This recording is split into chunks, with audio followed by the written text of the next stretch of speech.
This is the final talk of Unit 6, and it pulls together everything we built: disease measurement, transmission dynamics, R0, herd immunity, and vaccination, into the framework of how populations and programs actually manage disease over time. We'll distinguish endemic, epidemic, and pandemic patterns and explain what drives each. We'll cover the determinants of health at both individual and population levels. We'll map the stages of prevention onto the natural history of disease, and we'll define the spectrum from disease control to elimination to eradication, with specific veterinary examples showing how R0, surveillance, and herd immunity requirements differ at each level. By the end of this talk, you'll have a complete conceptual map of population-level disease management, from why disease persists, to how we reduce it, to what it takes to eliminate it entirely. Let's go. Let's establish precise definitions for three terms that are frequently used loosely in both scientific and popular discourse. Endemic disease is disease that persists at a predictable, relatively stable baseline level within a defined population and geographic area. The key characteristic is stability. The disease isn't growing, but it's not disappearing either. From our R0 framework, endemic equilibrium corresponds to RE approximately equal to 1. New cases are generated at roughly the same rate that infectious animals recover or die.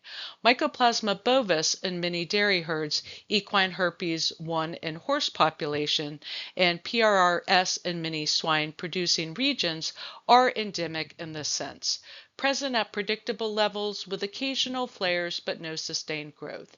Epidemic disease is defined by excess, incidence rising sharply above the expected endemic baseline.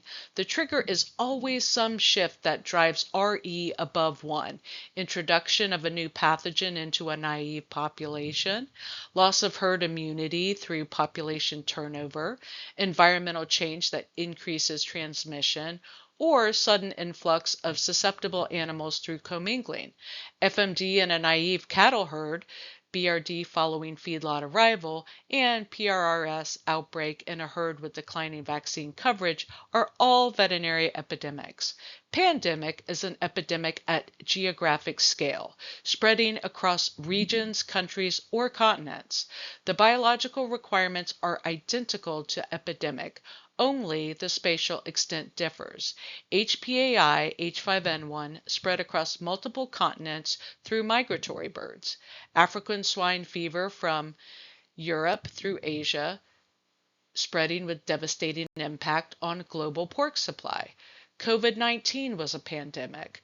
The scale of a pandemic creates qualitatively different challenges for surveillance, coordination, and resource allocation, but the fundamental epidemiological dynamics are the same. The concept of determinants of health asks a fundamental question. What determines which animals get sick and why? The answer operates at two distinct levels, individual and population, and effective disease management requires addressing both. At the individual level, determinants include the intrinsic characteristics of the animal, signalment like species, breed, age, sex, and reproductive status, and its current health state, comorbidities, concurrent infections, nutritional status, body condition, and stress load. A recently weaned calf is more susceptible to BRD than a 2-year-old cow, not because of different pathogen exposure, but because of age-related differences in immune competence and stress burden. These individual level determinants explain why some animals in an exposed group develop disease while others remain healthy. At the population level, determinants are the structural and contextual factors that shape disease risk across all animals in a group. Housing and husbandry, stocking density, ventilation, bedding, quality, pen layout determine pathogen concentration in the shared environment. Management practices, mixing of animals from different sources, purchase protocols, colostrum management, determine the frequency and nature of high-risk exposures. Environmental factors, climate, geography, vector habitat, proximity to wildlife reservoirs, determine the pathogen pressure from the outside. The reason both levels matter for it, the reason both levels matter for intervention design. If you only if you only address individual level determinants, treating sick animals, improving nutrition of thin animals, but ignore population level drivers like overcrowding and poor ventilation, you'll see continued high incidence despite treating individual cases. If you only address population level determinants, improving housing, but don't address individual risk factors like poor colostrum transfer, some animals will remain highly susceptible. Effective programs address the determinants at both levels simultaneously. Three stages of prevention map directly onto the natural history of disease timeline we built in Talk 6.2, and together they define the full spectrum of where disease management programs can intervene. Primary prevention targets the period before exposure or infection. It aims to prevent disease from occurring at all. Vaccination is the primary example, building immunity before pathogen exposure. Biosecurity prevents pathogen entry into the population. Vector control reduces transmission opportunities. Nutritional management and stress reduction strengthen host resistance. Primary prevention is the most cost-effective stage. It prevents disease before it has any opportunity to cause harm, and it operates at the population level, protecting all susceptibles simultaneously. Secondary prevention targets the period after infection, but before clinical signs appear. The window of the incubation and preclinical infectious stages we emphasized in Talk 6.2. The goal is early detection and treatment to prevent progression to full clinical disease, and early identification of infectious animals to prevent spread, surveillance programs, pre-movement testing, routine screening for subclinical mastitis, and metaphylaxis protocols in feedlots are all secondary prevention strategies. Secondary prevention is valuable because it catches disease early, when treatment is most effective, and when the infectious animal can be identified and managed before extensive spread has occurred. Tertiary prevention targets established clinical disease. It aims to limit consequences, reduce severity, prevent spread from clinical cases, and prevent recurrence. Treatment of sick animals, isolation of cases, rehabilitation programs, and culling of chronic carriers are all tertiary prevention. This is the most expensive stage per case prevented.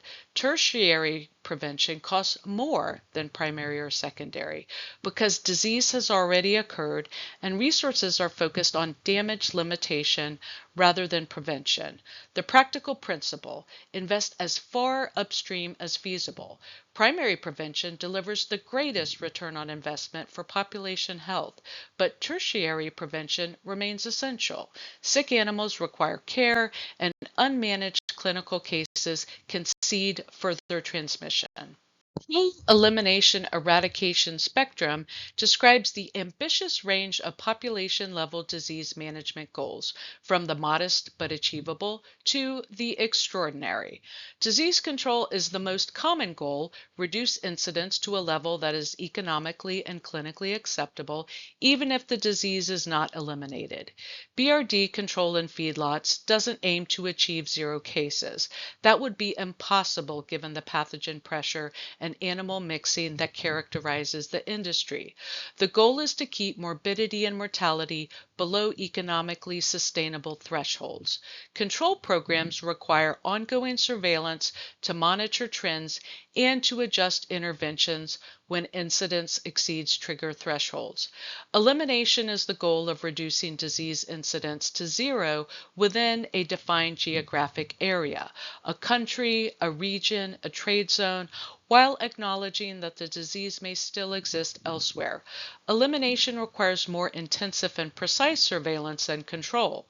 You need to find and respond to every case because even a single missed case can reseed transmission in an elimination context. Vaccine coverage must exceed HIT throughout the target area, and the surveillance system must be sensitive enough to detect low-level transmission. Brucellosis in cattle herds, rabies in domestic dog populations in specific countries, and FMD-free zoning are examples of elimination goals.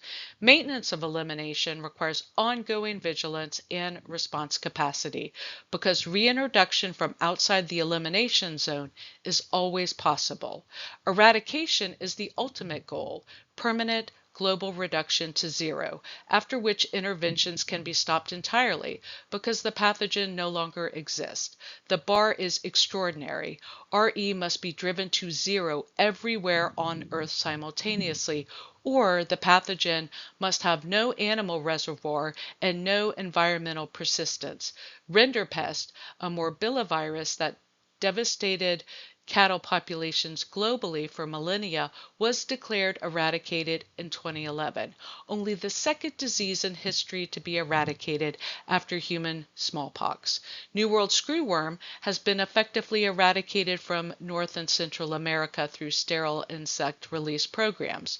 Eradication programs require global political and financial coordination, universal vaccination coverage above HIT everywhere the disease exists, a surveillance system sensitive enough to detect any remaining transmission, and either no environmental reservoir or complete interruption of all transmission chains.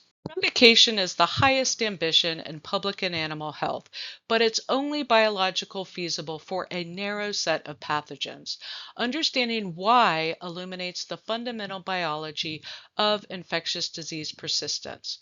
For eradication to be achievable, you ideally need several conditions simultaneously. The pathogen must have a limited host range, ideally infecting only the target species, with no wildlife reservoir that can sustain transmission independent of the target population. Rinderpest infected cattle and a few related bovid species, but had no significant wildlife reservoir that could evade vaccination programs, which made eradication possible. Rabies in bats is a persistent challenge to domestic dog rabies elimination, precisely because the bat reservoir can reseed transmission regardless of dog vaccination coverage.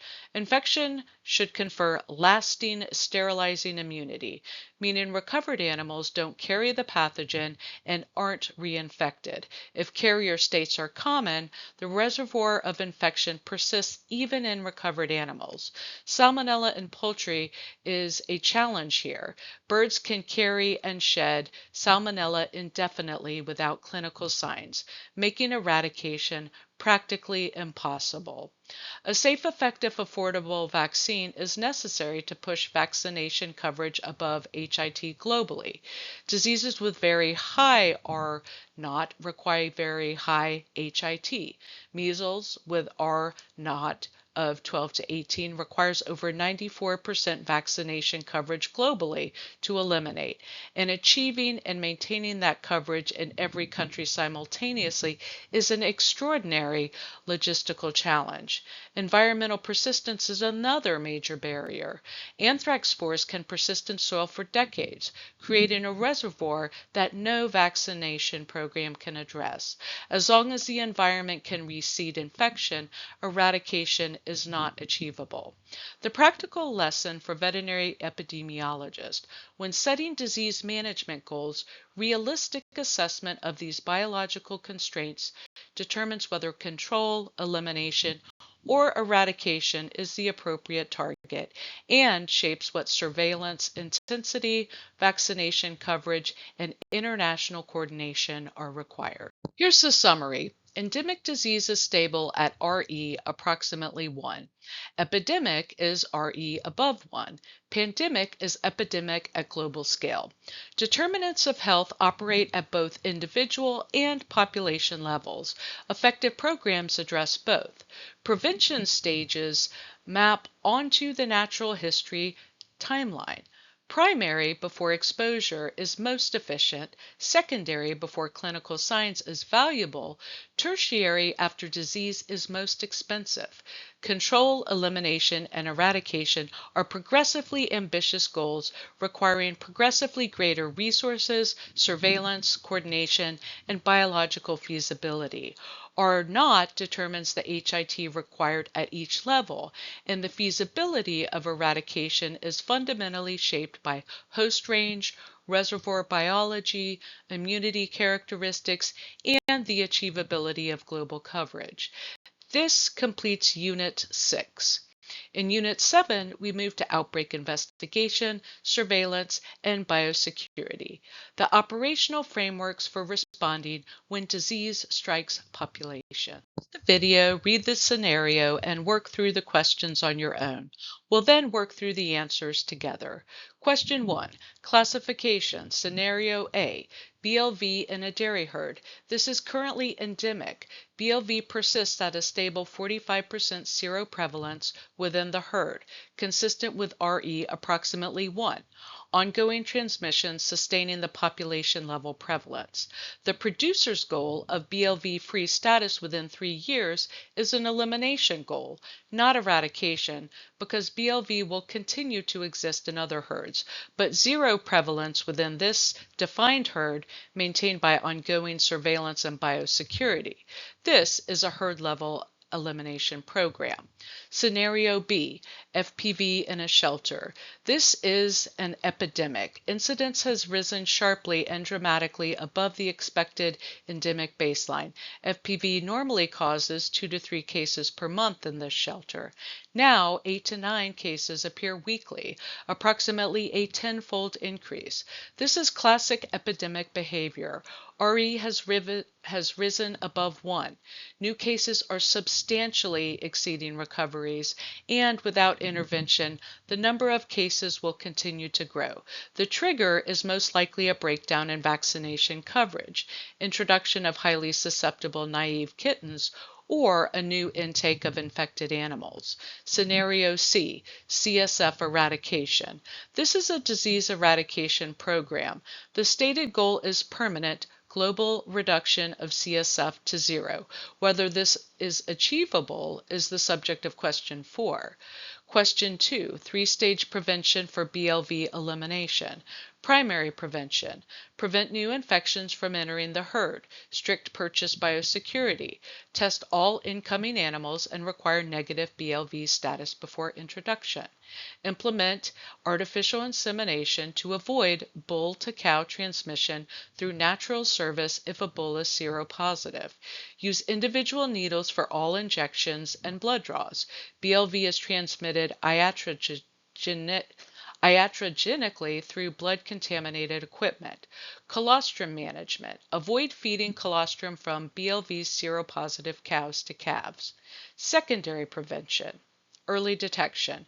Implement a systematic test and cull or test and segregate program. Test all animals twice yearly using ELISA serology.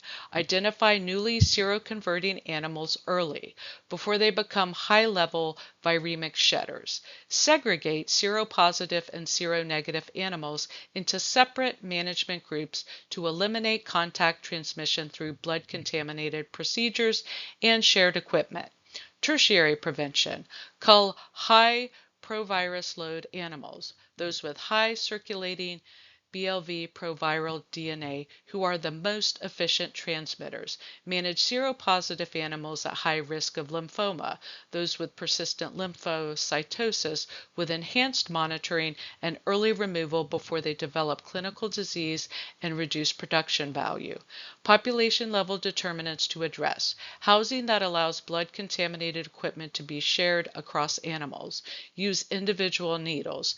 Management practices that use blood-contaminated contaminated instruments, dehorning, ear tagging, sterilized between animals.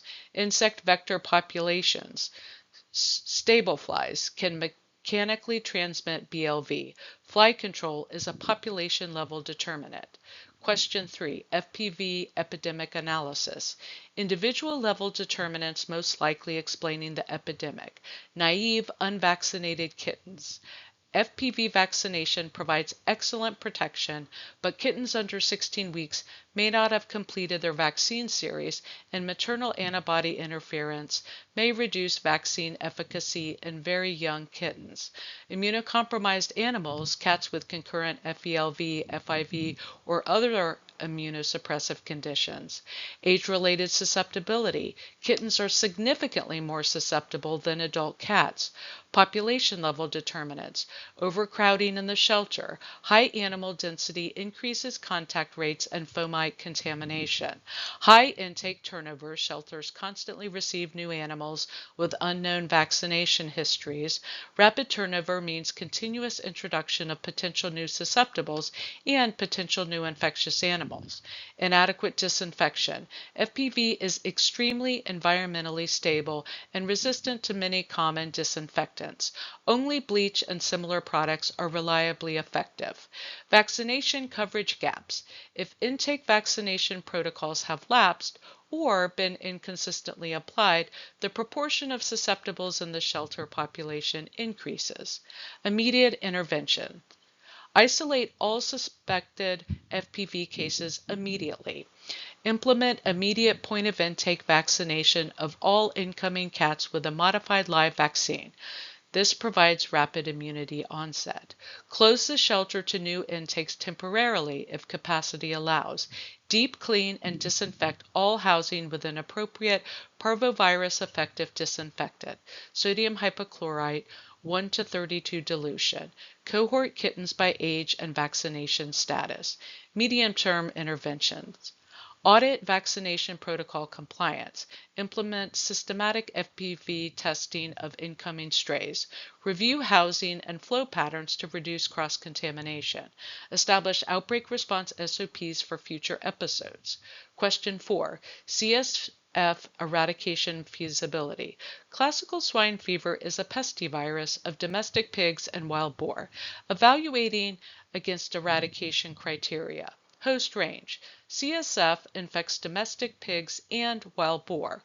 Wild boar represent a significant wildlife reservoir across Europe, Asia, and parts of the Americas. This is a major challenge analogous to the badger reservoir for bovine tuberculosis. Unlike Rinderpest, which had no meaningful wildlife reservoir independent of cattle, CSF has a persistent and mobile wild boar reservoir that can reseed domestic pig populations despite high vaccination coverage in domestic herds. Immunity. Natural infection and vaccination both confer strong immunity in pigs. Modified live and marker vaccines provide good protection. This is more favorable than diseases with poor vaccine-induced immunity. Vaccine availability. Effectiveness vaccines exist, including marker vaccines, DIVA, differentiating infected from vaccinated animals, that allow surveillance to distinguish vaccinated from infected animals. This is a critical advantage for eradication programs. Environmental persistence. CSF virus has moderate environmental stability, but does not persist for decades like anthrax. This is manageable. R naught. R naught for CSF in domestic pigs is estimated at 3 to 6, giving a hit of approximately 67 to 83%. This is achievable with well-organized vaccination campaigns in domestic pigs, but the wild boar reservoir makes achieving population-level immunity across wildlife much more difficult. You cannot vaccinate wild boar populations with conventional programs, though oral bait vaccines have been used. Comparison to Rinderpest. Rinderpest eradication was possible because domestic cattle and their close bovid relatives were the only significant host. No comparable wildlife reservoir. A highly effective thermostable vaccine was available. The virus had no environmental persistence. R0 was manageable with achievable coverage. CSF has a more challenging biology. The wild boar reservoir is the key difference that makes CSF eradication substantially harder than Rinderpest. Global CSF eradication within 20 years would require simultaneously eliminating CSF from domestic pigs worldwide through vaccination and surveillance and developing effective strategies to interrupt transmission in wild boar populations globally, an extraordinary challenge that may not be feasible within that time frame without major advances in oral vaccination delivery systems for wildlife.